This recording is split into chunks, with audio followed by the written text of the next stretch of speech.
March 8, 2014, a routine overnight flight. A Boeing 777 carrying 239 souls.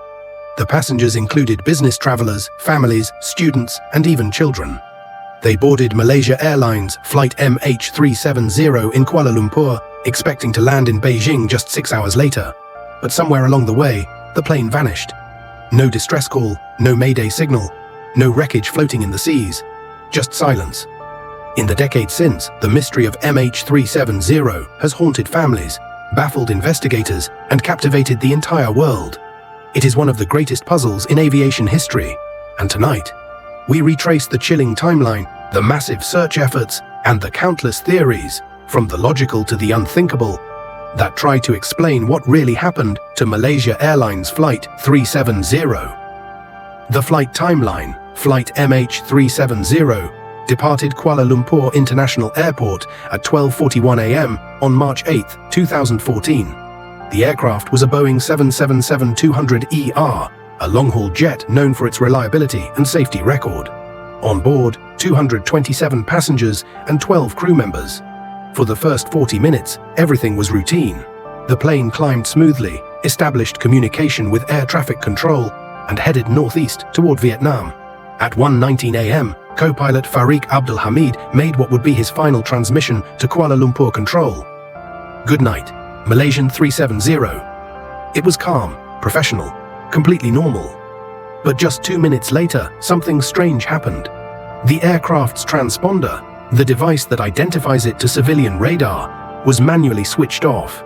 Civilian radar could no longer track the flight, but military radar in Malaysia detected something else. The plane had turned sharply west. Instead of continuing on its planned path to Beijing, MH370 looped back over the Malaysian peninsula, flew across the Strait of Malacca, and headed northwest toward the Andaman Sea. At 2:22 a.m., it disappeared from military radar as well. From that moment on, MH370 was invisible. It had vanished into the night sky. The search efforts. The disappearance sparked one of the largest and most expensive search operations in aviation history. In the first days, search teams scoured the South China Sea, where the plane had been expected to fly. Dozens of ships, helicopters, and aircraft combed the waters. But as radar data was analyzed, it became clear the plane had not gone northeast at all. Instead, it had taken a bizarre detour, turning west, then south. The search zone shifted dramatically. First to the Andaman Sea, then to the vast Indian Ocean. For weeks, families gathered in airports and hotels, clinging to television updates, desperate for answers. Each new lead raised hope, only to end in crushing disappointment. Despite satellite data suggesting possible handshakes with the aircraft as late as 8:19 a.m., no wreckage was found. It was as if the ocean had swallowed the plane whole.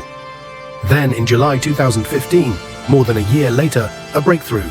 A piece of debris washed ashore on Réunion Island, east of Madagascar. It was a flaperon, part of a Boeing 777's wing. Experts confirmed it belonged to MH370. Over time, additional fragments appeared on beaches in Mozambique, Tanzania, South Africa, and Mauritius. But the main fuselage, the cockpit voice recorder, the flight data recorder, the so-called black boxes, never recovered. To this day, the bulk of MH370 remains missing, hidden somewhere in the depths of the southern Indian Ocean.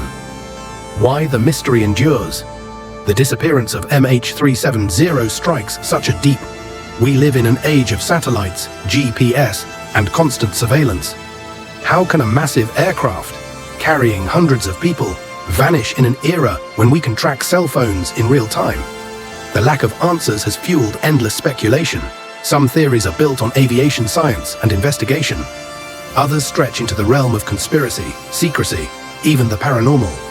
But all of them share one thing in common. They are attempts to explain the unexplainable. Theories begin.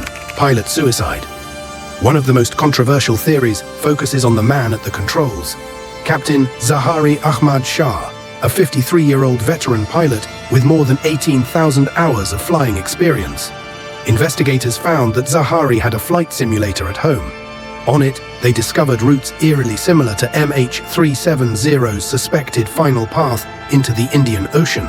Supporters of this theory believe Zahari meticulously planned the disappearance.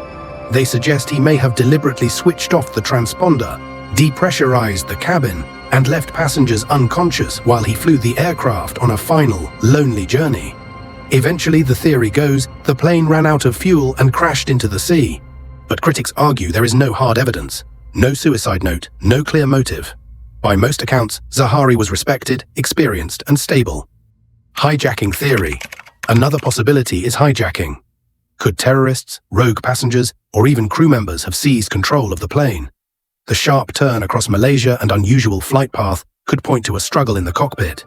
But there are major problems with this theory. In most hijackings, perpetrators make demands, issue statements, or seek publicity. Yet in MH370's case, there were no ransom calls, no political messages, no organization claiming responsibility. If it was hijacking, it was unlike any seen before, mechanical failure or fire. Some experts point to a more tragic, but accidental as explanation, a catastrophic failure on board. A fire in the avionics bay, an electrical fault, or a sudden loss of oxygen. If the crew were incapacitated by smoke or hypoxia, the aircraft could have continued flying on autopilot until fuel exhaustion. This would explain the long, silent flight into the Indian Ocean. But again, the course changes seen on radar. Secret military operation. Some believe MH370 met its end, not by accident, but at the hands of governments. The theory goes like this. The aircraft may have strayed into restricted military airspace. Perhaps it was mistaken for a hostile target, or perhaps it saw something it wasn't meant to see. Supporters argue that the lack of transparency in releasing satellite data points to a cover-up. Why did it take days before governments revealed radar information? Why were key details redacted? Could the aircraft have been shot down, either deliberately or by mistake, and the truth concealed to avoid international scandal? If a government had shot down MH370, where is the debris? The ocean is vast, but wreckage from a mid-air explosion would almost certainly have surfaced quickly.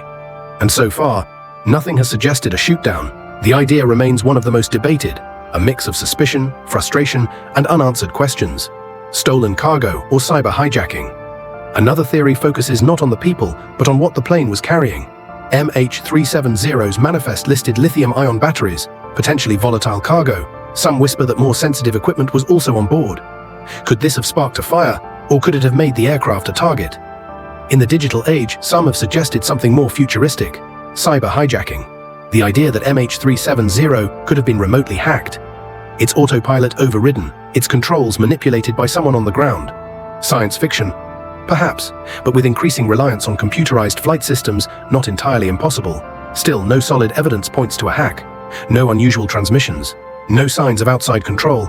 Like many theories, it raises fascinating possibilities, but no proof. Paranormal and bizarre theories. When logic fails, imagination takes over. Some people believe MH370 was abducted by aliens. Others suggest it slipped through a wormhole or black hole.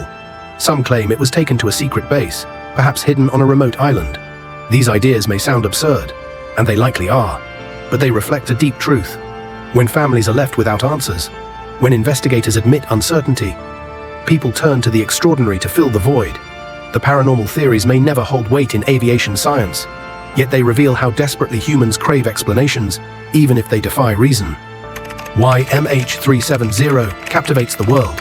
So why does MH370 still haunt us more than a decade later? Because it represents something unthinkable. In an age of satellites and surveillance, how can a massive jetliner simply vanish? The disappearance strikes at our sense of security. It reminds us that technology does not make us invincible, that even the safest form of travel in the world, commercial aviation, is not immune to mystery. And for the families of the 239 souls on board, the pain is unimaginable. They live in limbo, never knowing if their loved ones died peacefully or in terror. Never having a body to bury, never having closure. That uncertainty is a wound that never heals. The continuing search over the years, searches have resumed, paused, and resumed again. From 2014 to 2017, multinational efforts scoured more than 120,000 square kilometers of seabed. The cost ran into the hundreds of millions, but nothing definitive was found. In 2018, a private company, Ocean Infinity, launched a new search using advanced underwater drones. Again, no wreckage was located. Today, the southern Indian Ocean still holds its secrets. The location of MH370 remains one of the greatest unsolved mysteries of our time. More than 10 years have passed since that night in March 2014. 239 people boarded a plane, expecting to wake up in Beijing. Instead, they vanished. We have fragments of the story, a wing part on Réunion Island, a few scattered pieces of debris across distant shores. But the whole truth, still missing. Was it deliberate sabotage, a mechanical failure, a hijacking, or something beyond our imagination? Until the wreckage is found, until the black boxes are recovered, the world may never know. MH370 is not just an aviation mystery. It is a human tragedy, a reminder that despite all our technology, the skies can still hold secrets. For the families of those lost, the silence is unbearable. For the rest of us, it is haunting. A puzzle without an answer. And perhaps, the greatest mystery of the modern age.